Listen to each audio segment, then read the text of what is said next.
नमस्ते जोहार, मैं राजू। आप सब देख रहे हैं 24 झारखंड न्यूज। चलिए जानते हैं सुबह से लेकर शाम तक की तमाम बड़ी खबरों को। करीब 10 घंटे तक पूछताछ के बाद पत्नी संग सीएम हेमंत ईडी ऑफिस से निकले बाहर। दिन भर राजनीतिक सरगर्मी रही तेज। अवैध खनन से जुड़े मामले को लेकर गुरुवार को ईडी ऑफिस पहुंचे मुख्यमंत्री हेमंत सोरेन से अधिकारियों ने करीब 10 घंटे तक लंबी पूछताछ की। दोपहर 12:05 पर ईडी ऑफिस पहुंचे सीएम श्री सोरेन रात 9:45 पर पत्नी कल्पना संग बाहर निकले। कल्पना सोरेन भी देर रात ईडी ऑफिस पहुंची थी। यहां से दोनों सीएम आवास के लिए निकल गए।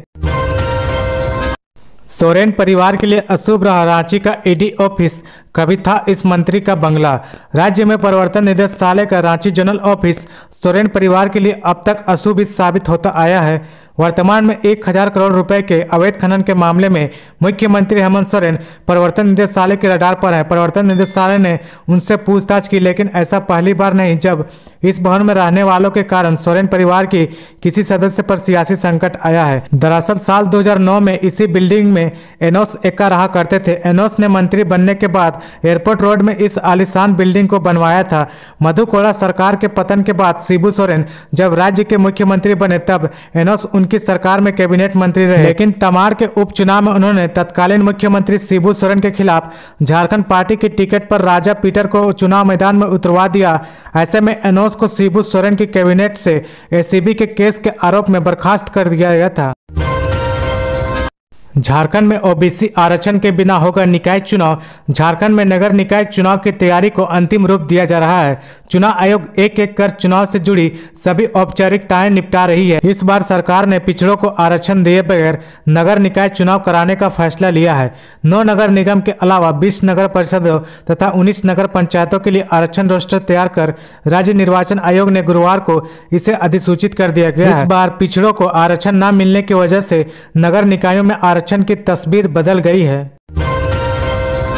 चक्रधरपुर में दिवंगत कमल देव गिरी को दी गई श्रद्धांजलि। डीसी एसपी समेत पुलिस बल थे तैनात। गिरिराज सेना के संरक्षक सह हिंदूवादी नेता कमल देव गिरी को चक्रधरपुर शहर के सरस्वती शिशु विद्या मंदिर तुलसी भवन परिसर में गुरुवार को श्रद्धांजलि दी गई। इससे पूर्व कमल देव गिरी के अस्थि कलश को परिजन कुदली बाड़ी स्थित शमशान घाट से लेकर भारत भवन के समीप, जहाँ कमल देव की 12 नवंबर शनिवार शाम को बम मारकर हत्या हुई थी, वहां लेकर पहुंचे। वहां थोड़ी देर के लिए अस्थि कलश को रखा गया। इसके बाद तुलसी भवन से ले जाया गया। यहां उपस्थित विद्यालय के शिक्षकों, विद्यार्थियों, परिवार के सदस्यों व स्थानीय लोगों ने अस्थि कलश व तस्वीर पर फूलमाला चढ़ाकर श्रद्धा सुमन अर्पित किए। पूर्व सीएम रघुवर दास ने कहा, अबुआ राज का सपना दिखाकर बबुआ ने झारखंड को लूटा। बीजेपी के राष्ट्रीय उपाध्यक्ष सह पूर्व सीएम रघुवर दास ने गुरुवार को चंदवा के बोरसी दाग मैदान में महागठबंधन की सरकार पर जमकर भड़ास निकाली। हेमंत सरकार को लूट और भ्रष्टाचार की सरकार बताया। उन्होंने कहा कि अबुआ राज का सपना दिखाकर बबुआ मुख्यमंत्री बनकर पूरे झारखंड को लूटने बैठे हैं। यहाँ के आदिवासी भाई बहनों ने अंग्रेजों से जिस खनिज संपदा की लूट के विरुद्ध लड़ाई लड़ी थी, उसे सोरेन परिवार लूटने में लगा हुआ है। जल्द ही झारखंड से भ्रष्टाचार, भुखमरी और भय खत्म होने वाला है। इस भ्रष्टाचारी सरकार के दिन अब पूरे हो चुके हैं। ईडी ने खारिज की हेमंत सोरेन की दलील। कहा, यह रॉयल्टी नहीं, अवैध खनन का मामला है। मुख्यमंत्री हेमंत सोरेन से 1000 करोड़ के अवैध खनन के मामले में प्रवर्तन निदेशालय ने पूछताछ की। ईडी ऑफिस पहुंचने के बाद हेमंत सोरेन ने अपने पक्ष के तौर पर 3 पन्नों का एक पत्र सहायक निर्देशक देवव्रत झा के नाम सौंपा था। इस पत्र में मुख्यमंत्री के द्वारा 1000 करोड़ के अवैध खनन को लेकर जो दलील दी गई थी, उसे एजेंसी ने खारिज कर दिया है। धनबाद में अवैध खनन के दौरान धंस गई जमीन। मलबे में 25 से 30 लोगों के दबे होने की आशंका। धनबाद में जमीन धंसी है।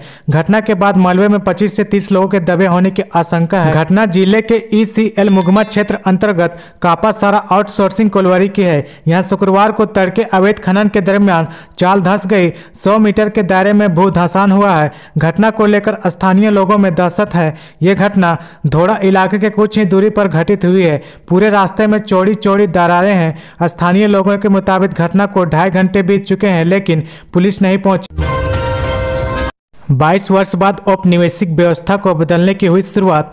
कीनिया के प्रसिद्ध साहित्यकार न्यूगिनवा थेंगो के अनुसार साहित्य समूह की संस्कृति, कला, इतिहास को नष्ट कर देना या जानबूझकर अपेक्षा करना औपनिवेशिक शक्ति का सांस्कृतिक हथियार है। यह सांस्कृतिक आक्रमण उपनिवेशकों की जनता की संस्कृति के खिलाफ लंबे समय तक जारी रहता है।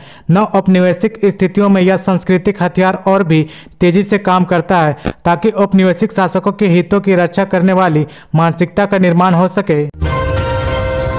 हेमंत सोरेन बोले, पंकज मिश्रा के अवैध खनन की मुझे जानकारी नहीं, ना ही प्रेम प्रकाश को जानता हूं। झारखंड की राजनीति व शासन व्यवस्था के इतिहास में 17 नवंबर गुरुवार का दिन एक अहम कड़ी के रूप में जुड़ गया है। मुख्यमंत्री हेमंत सोरेन अवैध खनन मामले में प्रवर्तन निदेशालय के समक्ष हाजिर हुए। ईडी ने मुख्यमंत्री से 9 घंटे 40 मिनट तक पूछताछ की। इधर यूपीए में मंत्री, विधायक व नेता मुख्यमंत्री आवास के सामने डटे रहे, केंद्र सरकार के खिलाफ बोले। इसी से पहले मुख्यमंत्री ने प्रेस कॉन्फ्रेंस कर ईडी के तरीके पर सवाल उठाए व राज्यपाल पर भी निशाना साधा। ईडी के नाम चिट्ठी भी जारी की और फिर काफिले के साथ ईडी कार्यालय पहुंचे। छोटे भाई बसंत मुख्यमंत्री को छोड़ने ईडी कार्यालय तक गए। इधर पूछताछ के दौरान ही रात लगभग 9 बजे उनकी पत्नी कल्पना सोरेन ईडी कार्यालय पहुंची।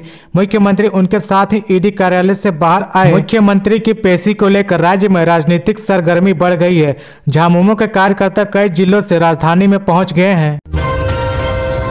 आधी रात को भड़बड़ाकर गिरा जमशेदपुर के सिटी इन का 4 मंजिला भवन। जमशेदपुर के पारडी चौक पर होटल सिटी इन का 4 मंजिला भवन गुरुवार रात 12:30 बजे भड़बड़ाकर गिर गया। पिछले 3 दिनों से होटल को तोड़ने का प्रशासन और होटल मालिक योजना बना रहे थे, लेकिन कोई पहल नहीं की। होटल का धंसा और झुका भवन कभी भी गिर सकता था, फिर भी प्रशासन निष्क्रिय रहा और हादसे का इंतजार करता रहा। रात में भवन के गिरने से किसी तरह के जान माल की क्षति नहीं हुई। हालांकि प्रशासन को भवन गिरने की कोई भनक तक नहीं मिली। मंगलवार रात को अचानक होटल के आधे हिस्से में अचानक दरार आ गई थी। रांची महापौर का पद से एससी, हजारीबाग से एसटी, धनबाद महिला के लिए भी आरक्षित किए गए हैं। आगामी नगर निकाय चुनाव को लेकर राज्य निर्वाचन आयोग ने नगर निगम, नगर परिषद और नगर पंचायत के मेयर व अध्यक्ष पद के लिए आरक्षण निर्धारित कर दिया है। नगर निगम में मेयर के 9 पद, नगर परिषद में अध्यक्ष के 20 पद और नगर पंचायत के अध्यक्ष में 19 पदों के आरक्षण से संबंधित अधिसूचना जारी कर दी गई है। कुल 48 पदों के लिए जारी की गई आरक्षण सूची में महिलाओं के लिए कुल 22 पद आरक्षित किए गए हैं। डीएससी के 8 बार पत्र लिखने के बाद भी डीएसपी रांची ने नहीं लिया नामांकन। शिक्षा के अधिकार अधिनियम 2009 का पालन दिल्ली पब्लिक स्कूल रांची नहीं कर रहा है। सत्र शुरू हुए 7 माह बीत गए, बावजूद इसके 15 बच्चों को नामांकन नहीं मिला। इन बच्चों की सूची आरटीआई रांची आकाश कुमार ने स्कूल को भेजी थी।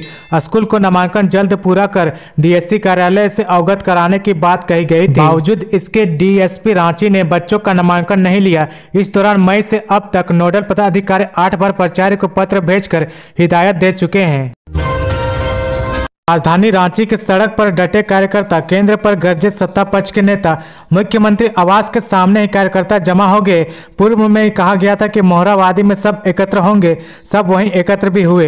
अनन फनन में सीएम आवास के सामने सड़क पर ही मंच बना दिया गया। दिन के 1:30 बजे के करीब कार्यकर्ता छोटी गाड़ियों व पैदल आकर सीएम आवास के समक्ष एकत्र होने लगे। गाड़ियों का पोस्टर सटे थे, लिखा हुआ था जन आक्रोश रैली। झामुमो के वरिष्ठ नेता व समन्वय समिति के सदस्य विनोद पांडे के संचालन किया। फिर सभा शुरू हो गई।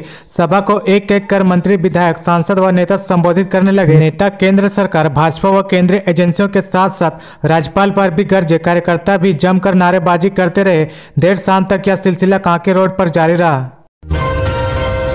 झारखंड में वाटर बेल सिस्टम को लेकर बैठे स्कूलों के प्राचार्य, केरल और कर्नाटक जैसे राज्यों के सरकारी स्कूलों में 3 बार वाटर बेल बजाई जाती है ताकि विद्यार्थी में पानी की कमी ना हो, वह स्वस्थ रहे और फिट रहे। क्या बच्चों के बेहतर स्वास्थ्य के लिए झारखंड के स्कूलों में पानी पीने की घंटी नहीं बज सकती? इसी मुद्दे पर राजधानी के विभिन्न स्कूलों के प्राचार्य के विमर्श किया गया, लेकिन उसमें सहमति नहीं दिखी। कोई वाटर बेल सिस्टम को विद्यार्थियों के स्वास्थ्य के लिए महत्वपूर्ण बता। किसी का कहना है कि इससे पढ़ाई बाधित होगी, वहीं स्वास्थ्य विशेषज्ञ का कहना है कि यह सिस्टम बच्चों के लिए लाभकारी होगा। सगे भाई का गला रेतकर शव जलाने की कोशिश, खौफनाक है रिश्तों के कत्ल की हेट स्टोरी। अमरनाथ शर्मा उर्फ छोटू शर्मा ने अपने सगे भाई की रवि शर्मा की हत्या की थी। घर में सो रहे रवि की चाकू से गला रेतकर उसकी निर्मम हत्या कर दी गई थी। साक्ष्य छुपाने के लिए शव को जलाने का भी प्रयास किया गया, लेकिन सफलता नहीं मिली। इसके बाद शव को घर से कुछ दूरी पर बंद KMCEL कारखाना की दीवार से सटी झाड़ी में छुपा दिया था। सीएम हेमंत से ईडी की पूछताछ पर बोले इरफान अंसारी, हम डरने वाले नहीं, आगे की रणनीति के बारे में भी बताया। झारखंड में चल रही राजनीतिक सरगर्मी के बीच जामताड़ा विधायक इरफान अंसारी ने बड़ा बयान दिया है। उन्होंने बातचीत में कहा कि हम लोग चुनौती से डरने वाले नहीं हैं, हम सारी चुनौतियों को डटकर सामना करेंगे। आपको बता दें कि यूपीए विधायक दल की होने वाली बैठक में आज शामिल होने आए थे। गौरतलब है कि कल ईडी के मुख्यमंत्री हेमंत सोरेन से 9 घंटे पूछताछ की है। सरयू रॉय ने ईडी से पूछा सवाल, रघुवर सरकार में भी हुआ था खनन घोटाला, केवल हेमंत सोरेन से पूछताछ क्यों? अवैध खनन मामले में ईडी की कार्रवाई के बहाने पूर्वी जमशेदपुर के निर्दलीय विधायक और पूर्व बीजेपी नेता सरयू रॉय के प्रदेश के पूर्व मुख्यमंत्री रघुवर दास पर भड़ास निकाली है। इशारों में सरयू रॉय ने यह कहने का प्रयास किया कि रघुवर दास के कार्यकाल में भी साहिबगंज जिले में व्यापक पैमाने पर खनन घोटाला हुआ था, लेकिन केंद्रीय एजेंसी के निशाने पर केवल मौजूदा मुख्यमंत्री हेमंत सोरेन है। सरयू रॉय ने कहा कि ईडी को रघुवर दास से भी इस सिलसिले में पूछताछ करनी चाहिए। बता दें कि झारखंड की सियासत में रघुवर दास और सरयू रॉय के प्रतिद्वंदी किसी से छिपी नहीं है। सरयू रॉय इससे पहले टोपी और टी-शर्ट घोटाले को लेकर भी रघुवर दास पर हमलावर रहे थे। सीएम हेमंत ने फिर खोला आदिवासी कार्ड, बीजेपी पर बरसे, कहा षड्यंत्रकारों को उठाकर बाहर फेंक देंगे। मुख्यमंत्री हेमंत सोरेन ने शुक्रवार को अपने आवास के बाहर इकट्ठा में झामुमो कार्यकर्ता समर्थकों को संबोधित किया। मुख्यमंत्री ने कहा कि सरकार बनने के तीसरे दिन से ही इसे गिराने की साजिश शुरू हो गई। बीजेपी ने 20 सालों से राज्य में षड्यंत्र ही किया है। कहा कि डबल इंजन की सरकार का एक इंजन छत्तीसगढ़ की तरफ फेंक दिया गया, बाकी षड्यंत्रकारों को भी उठाकर फेंक देंगे।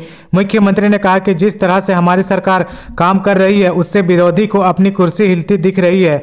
इनको गलतफहमी है कि नेता को गिरफ्तार कर लेंगे तो कार्यकर्ता कमजोर हो जाएगा। तो ये थी आज की झारखंड की टॉप बड़ी खबरें। इसी तरह झारखंड की हर छोटी सी बड़ी खबर देखने के लिए आप हमारे चैनल 24 झारखंड न्यूज को सब्सक्राइब करके बेल आइकन प्रेस कर ले, जिससे आपको झारखंड की हर छोटी सी बड़ी खबर की अपडेट आप तक पहुंचता रहे। तो आज के लिए बस इतना ही, हमें दीजिए इजाजत, फिर मिलते हैं नेक्स्ट न्यूज में।